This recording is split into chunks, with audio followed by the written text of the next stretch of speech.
पंथकवि भीमभोई महिमा विद्यालय ज्योतिनगर चकरकेन ठाने नुआ भावे ना लिखिथिबा छात्र छात्री मानकु स्वागत समारोह अनुष्ठित होइछे।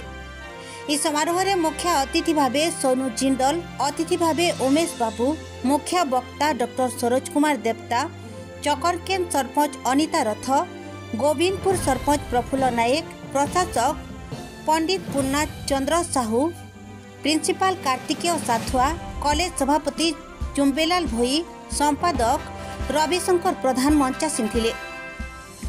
अध्यापिका चिन्मयी महापात्र और लीलावती प्रधान अतिथि परिचय प्रदान करिथिबार बेलके धन्यवाद देथिले मिस मानसी कुमारी।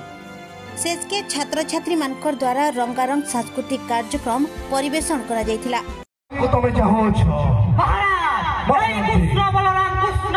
कृष्ण बलराम आपन को डरिबा मात्रे से माने प्रकृत भी काउठारे रोकी जायछन्ति महाराज।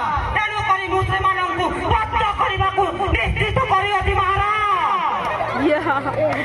इस बात जुवर कोस है मुए जहन्ना सुन ले भूत बेतेन तोड़ आगे सब गरी गरी बोला